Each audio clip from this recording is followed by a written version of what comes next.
Iran અને Israel વચ્ચે યુદ્ધના કારણે વૈશ્વિક વેપારમાં વ્યાપક અસર પડી રહી છે।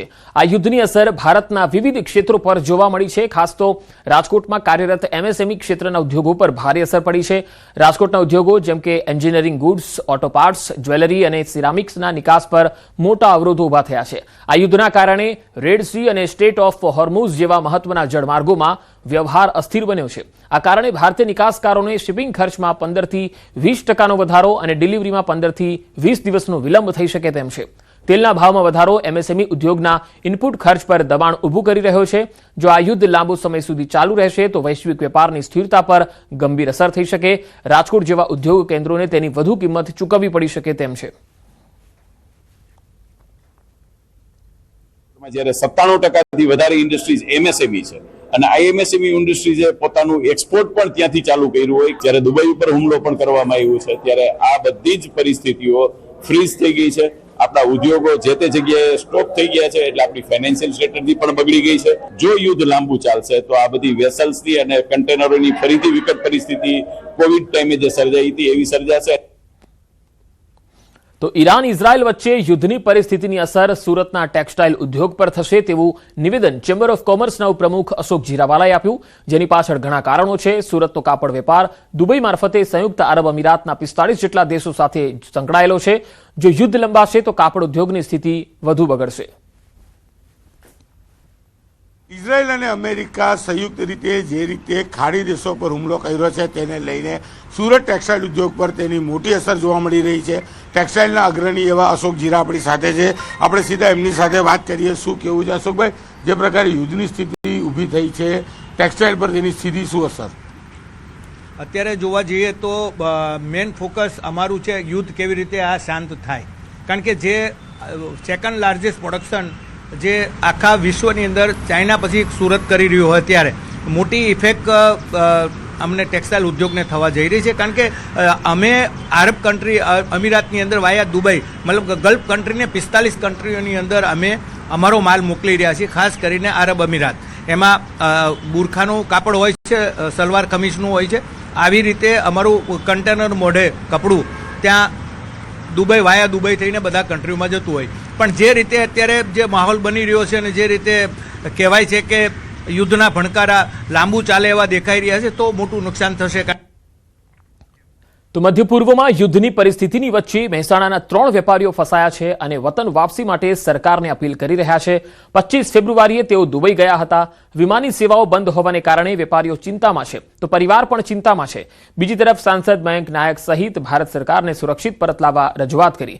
3 વેપારીઓ દુબઈમાં સુરક્ષિત હોવાનો વિડીયો મારફતે માહિતી આપી સરકાર પાસે સહાયની અપીલ કરી।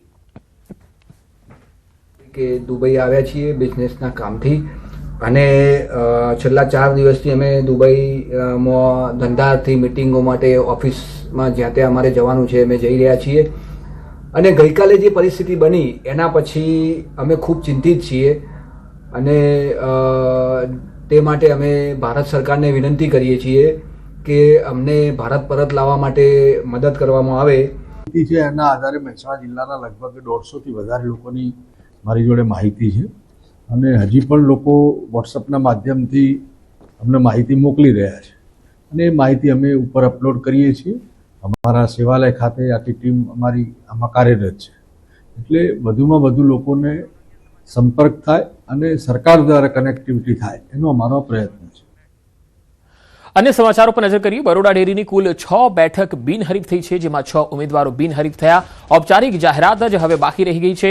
આજે ફોર્મ પરત ખેંચવાનો છેલ્લો દિવસ હતો। ધીમે ધીમે બરોડા ડેરીનું ચિત્ર હવે સ્પષ્ટ થતું જઈ રહ્યું છે। ભાજપે હજુ સુધી કોઈને પણ મેન્ડેટ નથી આપ્યો। સામે હોળીએ વિરોધીઓમાં હૈયાહોળી પણ થઈ રહી છે।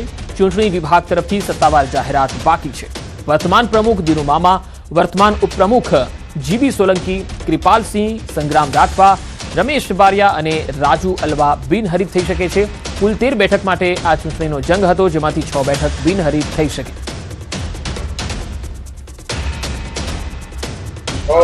ઉમેદવારો આજે બિનહરીફ થયા છે। બાકીના 7 મિત્રો ચૂંટણી લડતા હોય ત્યારે બધાને પ્રભુ સાચી શક્તિ આપશે અને સારું પરિણામ મળશે।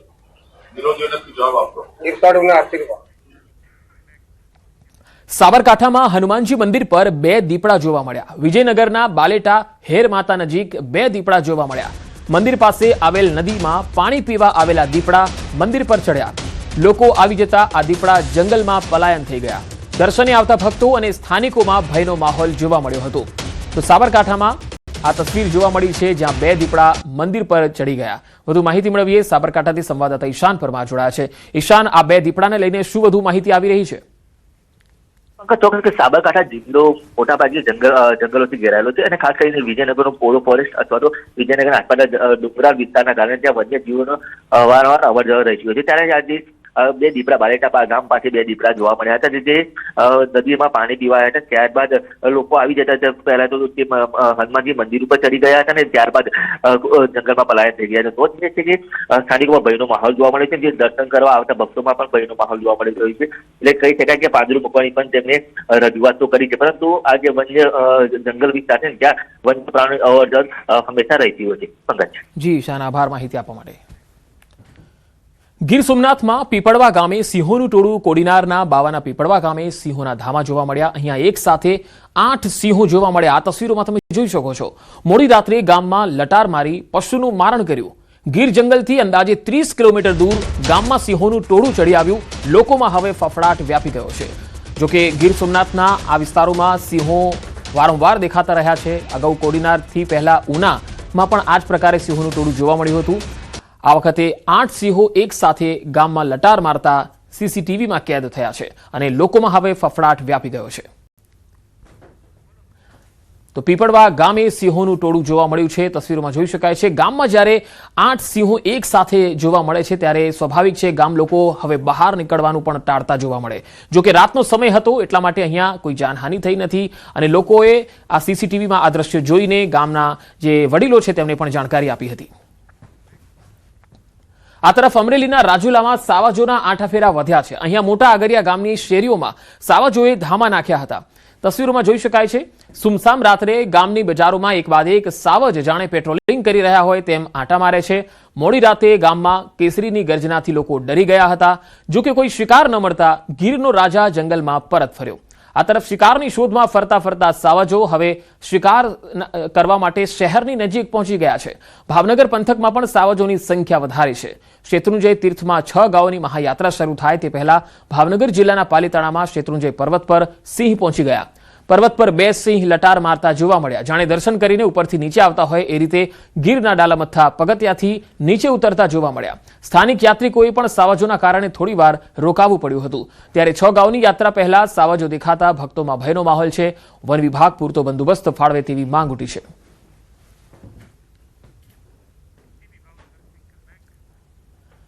ભાવનગરમાં 2 દિવસ પહેલા એક યુવકની હત્યા કરવામાં આવી હતી, જે મામલે પોલીસે 3 આરોપીને ઝડપી કાયદેસરની કાર્યવાહી હાથ ધરી. બપોરના સમયે યુવકને માલણકા વાડી વિસ્તારમાં લઈ જઈ અને પ્રેમ સંબંધમાં હત્યા કરવામાં આવી હતી. સમાધાન માટે ફોન કરીને બોલાવી આરોપીઓએ લાકડી અને બોથડ પદાર્થના ઘા મારી મોતને ઘાટ ઉતાર્યો.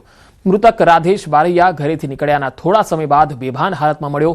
પરિવારે સ્થળ પર પહોંચી સારવાર માટે હોસ્પિટલ ખસેડતા હાજર તબીબોએ મૃત જાહેર કર્યો. ઝડપાયેલા 3 આરોપી પૈકી એક આરોપી રાહુલ બારૈયા આર્મીમાં ફરજ બજાવતો હોવાનું સામે આવ્યું. સમગ્ર મામલે પોલીસે વધુ તપાસ હાથ ધરી છે. धोखा अने जो है बोथड़ जो एक वो होता है उससे इसको मारा गया, इतना हमको मालूम पड़ा है. इसके अलावा इंक्वेस्ट से हमको ये समझ में आया है, जो हमारी जांच में निकला है इंक्वेस्ट के थ्रू, उसमें ये मालूम पड़ा है कि इसके लिवर पर अंदर में चोट लगी, उसकी वजह से इसकी मृत्यु हुई. इसके अलावा एक और चीज जो हमको जानने को मिली है वो ये है कि इसके माथा में जो है हेमरेज पाया गया है. વધુ સમાચારો પર નજર કરીશું. હાલ રોકાઈશું એક વિરામ માટે.